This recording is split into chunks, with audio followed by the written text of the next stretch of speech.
Hello everyone. ಈ ಎಲ್ಲ ಇಂಗ್ರೀಡಿಯೆಂಟ್ಸ್ನ use ಮಾಡಿಕೊಂಡು ಇವತ್ತು ನಾನು ನಮ್ಮ ಕರ್ನಾಟಕದ ಫೇಮಸ್ ರೆಸಿಪಿಯಾದ ಬಿಸಿಬೇಳೆ ಬಾತ್ನ ಮಾಡ್ತಾ ಇದ್ದೀನಿ. ತುಂಬಾ ಅಂದ್ರೆ ತುಂಬಾ ಟೇಸ್ಟಿಯಾಗಿರೋ ರೆಸಿಪಿ. ಅದಕ್ಕೆ ಅಲ್ವಾ ನಮ್ಮ ಕರ್ನಾಟಕದ ಫೇಮಸ್ ರೆಸಿಪೀಸ್ಗಳಲ್ಲಿ ಇದು ಒಂದಾಗಿದೆ. ಈ ಟೇಸ್ಟಿಯಾಗಿರೋ ಬಿಸಿಬೇಳೆ ಬಾತ್ಗೆ ಮೇಲಿಂದ ತುಪ್ಪ ಹಾಕಿ ಖಾರ ಬೂಂದಿನ ಹಾಕೊಂಡು ತಿಂತಾ ಇದ್ರೆ ಅಲ್ಟಿಮೇಟ್ ಅಂದ್ರೆ ultimate taste. So let's begin the recipe. Welcome to desi eat desi love Desi.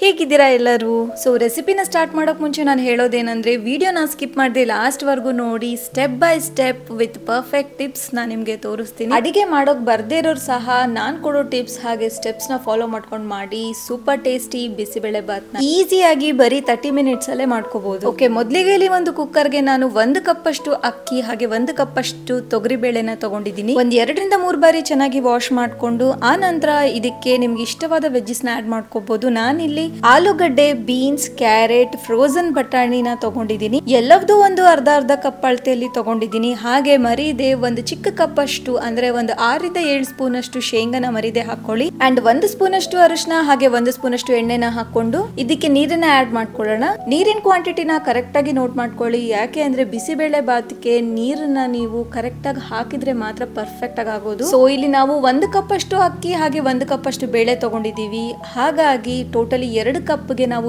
8 cup ಅಷ್ಟು ನೀರನ್ನು ಹಾಕ್ತಿವಿ. ಆದ್ರೆ ಬ್ಯಾಚಸ್ ಆಗಿ ಹಾಕ್ಬೇಕು. ಫಸ್ಟ್ ಇಲ್ಲಿ ಕುಕ್ಕರ್ಗೆ ನಾವು 4 ಕಪ್ ಅಷ್ಟು ನೀರನ್ನ ಹಾಕಿ 2 ವಿಷಲ್ ನ ಮಾಡ್ಕೋಬೇಕು. ಹಾಗೆ ಮರೀದೆ ಹುಣಸೆ ಹಣ್ಣನ್ನ ನೆನೆ ಹಾಕೊಳ್ಳಿ. ಒಂದು ದೊಡ್ಡ ನಿಂಬೆ ಹಣ್ಣಿನ ಸೈಜ್ ಅಷ್ಟು ಹುಣಸೆ ಹಣ್ಣನ್ನ ತಗೊಳ್ಳಿ. ಸೊ 2 ವಿಷಲ್ನ ಮಾಡ್ಕೊಂಡಿದ ನಂತರ ನಾನು ನಿಮಗೆ ಇದ್ರದ್ದು ಟೆಕ್ಸ್ಚರ್ನ ತೋರಿಸ್ತೀನಿ. ನೋಡಿ ಎಷ್ಟು ಪರ್ಫೆಕ್ಟ್ ಆಗಿ ಬೆಂದಿದೆ ಅಂತ. ನೋಡೋಕೆ ಉದುರುದುರಾಗಿದೆ, ಆದರೆ ಅಷ್ಟೇ ಪರ್ಫೆಕ್ಟ್ ಆಗಿ ಬೆಂದಿದೆ ಸಹ. ಹಾಗೆ ಎಲ್ಲ ವೆಜಿಟೇಬಲ್ಸ್ ಸಹ ಪರ್ಫೆಕ್ಟ್ ಆಗಿ ಬೆಂದಿರುತ್ತೆ. ಅಂಡ್ ಜಸ್ಟ್ ಒಂದೇ ಸಲ ಈ ತರ ಮೇಲೆ ಕೆಳಗೆ ಮಾಡ್ಕೊಳ್ಳಿ. And this is important tips. ಯಾಕೆ ಅಂದ್ರೆ ತುಂಬಾ ಓವರ್ ಆಗಿ ಮಿಕ್ಸ್ ಮಾಡ್ಕೊಂಡ್ಬಿಟ್ರೆ ನಿಮ್ಗೆ ಬಿಸಿಬೇಳೆ ಬಾತದ್ದು ಟೆಕ್ಸ್ಚರ್ ಚೆನ್ನಾಗಿ ಬರಲ್ಲ. ಅನ್ನ ಹಾಗೆ ಬೇಳೆ ಎಲ್ಲ ಕಾಣಿಸ್ತೆ ಸ್ಮ್ಯಾಶ್ ಆದಂಗ ಅನ್ಸ್ಬಿಡುತ್ತೆ. ಅಂಡ್ ನೆಕ್ಸ್ಟ್ ಈಗ ಒಂದು ಕಡಾಯಿಗೆ ನಾವು ಹುಣಸೆ ಹಣ್ಣನ್ನ ನೆನೆ ಹಾಕಿದ್ವಲ್ವಾ, ಅದ್ರದ್ದು ರಸನ ತೆಕ್ಕೊಂಡು ಹಾಕ್ತಾ ಇದ್ದೀನಿ. ಕಪ್ಪು ಹುಣಸೆಹಣ್ಣು ಆದ್ರೆ ಹುಳಿ ಜಾಸ್ತಿ ಇರುತ್ತೆ, ಹಾಗಾಗಿ ಸ್ವಲ್ಪ ಕ್ವಾಂಟಿಟಿನ ಕಡಿಮೆ ಮಾಡ್ಕೊಳ್ಳಿ.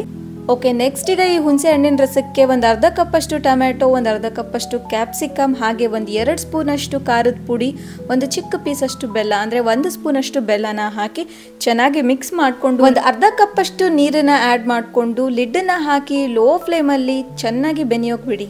ಸೊ ಇದು ಬೆನೆಯೋಷ್ಟರಲ್ಲಿ ನಿಮ್ಮ ಹತ್ರ ಒಂದು ಸ್ಮಾಲ್ ರಿಕ್ವೆಸ್ಟ್. ನೀವೇನಾದ್ರೂ ನನ್ನ ಚಾನಲ್ಗೆ ಹೊಸಬ್ರಾಗಿದ್ರೆ ಪ್ಲೀಸ್ ಈಗಲೇ ಸಬ್ಸ್ಕ್ರೈಬ್ ಮಾಡ್ಕೊಳ್ಳಿ, ಹಾಗೆ ಬೆಲ್ಲೈಕನ್ನ ಪ್ರೆಸ್ ಮಾಡಿ. ಸೊ ನನ್ನ ಎಲ್ಲಾ ರೆಸಿಪೀಸ್ ನೋಟಿಫಿಕೇಶನ್ಸ್ ನಿಮಗೆ ಬರುತ್ತೆ. ಸೊ ನೋಡ್ಬಿಟ್ಟು ನನಗೆ ಸಪೋರ್ಟ್ ಮಾಡಿ ಅಂತ ಕೇಳ್ಕೊಂತೀನಿ. ಸೊ ಇದು ಬೆನೆಯೋಕೆ ಅಪ್ರಾಕ್ಸ್ ಒಂದು 5 ನಿಮಿಷ ಆಗುತ್ತೆ. ನೆಕ್ಸ್ಟ್ ಈಗ ಇದಕ್ಕೆ ನಾವು ಒಂದು ಸ್ಪೆಷಲ್ ಹೋಮ್ ಮೇಡ್ ಪೌಡರ್ ನ ಆಡ್ ಮಾಡ್ತಾ ಇದೀವಿ. ಈ ಪುಡಿದು ರೆಸಿಪಿ ನಾನು ಆಲ್ರೆಡಿ ನಿಮ್ಮ ಹತ್ರ ಶೇರ್ ಮಾಡ್ಕೊಂಡಿದ್ದೀನಿ. ನೋಡಿರ್ಲಿಲ್ಲ ಅಂದ್ರೆ ಡಿಸ್ಕ್ರಿಪ್ಷನ್ ಅಲ್ಲಿ ಲಿಂಕ್ ನ ಹಾಕ್ತೀನಿ, ಪ್ಲೀಸ್ ವಾಚ್ ಮಾಡಿ. ಈ ಒಂದು ಪುಡಿಯಿಂದ ನೀವು 3 ರೆಸಿಪಿನ ಮಾಡ್ಕೋಬಹುದು. ಒಂದು ಬಿಸಿಬೇಳೆ ಬಾತ್ನ ಮಾಡ್ಕೋಬಹುದು, ಇನ್ನೊಂದು ಸಾಂಬಾರ್ನ ಮಾಡ್ಕೋಬಹುದು, ಹಾಗೆ ಮಸಾಲ ಉಪ್ಮಾ ಸಹ ಮಾಡ್ಕೋಬಹುದು.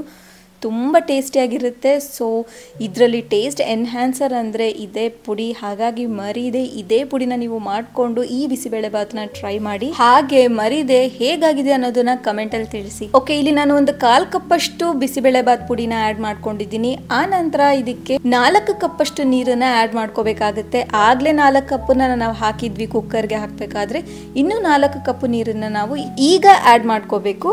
ಸೊ ನಾನು 3 ಕಪ್ ಅಷ್ಟು ನೀರನ್ನ ಆಲ್ರೆಡಿ ಹಾಕಿದ್ದೀನಿ. ಈಗ ಅನ್ನ ನಾವೇನು ಬೆನ್ಸ್ಕೊಂಡಿದ್ವಲ್ವಾ ಕುಕ್ಕರಲ್ಲಿ ವೆಜಿಟೇಬಲ್ಸ್ ಎಲ್ಲ ಹಾಕಿ, ಅದನ್ನ ಇದಕ್ಕೆ ಹಾಕ್ಬಿಟ್ಟು ಲೋ ಫ್ಲೇಮಲ್ಲಿ ಇದನ್ನ ಮಿಕ್ಸ್ ಮಾಡ್ಕೊಳ್ಳಿ. ಸೊ ಇದ್ರದ್ದು ಕನ್ಸಿಸ್ಟೆನ್ಸಿನ ಚೆಕ್ ಮಾಡಿಕೊಂಡು ಇನ್ನೂ 1 ಕಪ್ ನೀರನ್ನ ಆ್ಯಡ್ ಮಾಡ್ತೀನಿ.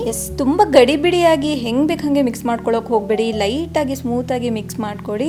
ಸೊ ಇದ್ರದ್ದು ಕನ್ಸಿಸ್ಟೆನ್ಸಿನ ಚೆಕ್ ಮಾಡಿಕೊಂಡು ಮಿಕ್ಕಿರೋ 1 ಕಪ್ ನೀರನ್ನ ಸಹ ನಾನು ಇದಕ್ಕೆ ಆ್ಯಡ್ ಮಾಡ್ಕೊಂಡಿದ್ದೀನಿ. ಹಾಗೆ ಇದಕ್ಕೆ ರುಚಿಗೆ ತಕ್ಕಷ್ಟು ಉಪ್ಪನ್ನ ಆ್ಯಡ್ ಮಾಡ್ಕೊಳ್ಳಿ. ಅಂಡ್ ಫೈನಲ್ ಆಗಿ 1-2 ಕಡ್ಡಿಯಷ್ಟು ಕರಿಬೇವು ಹಾಗೆ ಸ್ವಲ್ಪ ಕೊತ್ತಂಬರಿ ಸೊಪ್ಪನ್ನ ಆ್ಯಡ್ ಮಾಡಿಕೊಂಡು ಫೈನಲ್ ಮಿಕ್ಸ್ನ ಮಾಡ್ಕೊಳ್ಳಿ. ನಾನು ಹೇಳಿರೋ ಟಿಪ್ಸ್ ಹಾಗೆ ಸ್ಟೆಪ್ಸ್ನ ಫಾಲೋ ಮಾಡ್ಕೊಳ್ಳಿ. ಇದೇ ಥರ ಪರ್ಫೆಕ್ಟ್ ಆಗಿರೋ ಬಿಸಿಬೇಳೆ ಬಾತ್ನ ನೀವು ಈಸಿಯಾಗಿ ಮಾಡ್ಕೋಬಹುದು. ಫೈನಲ್ ಆಗಿ ಇದಕ್ಕೆ ಒಗ್ಗರಣೆನ ಹಾಕೊಳ್ಳೋಣ.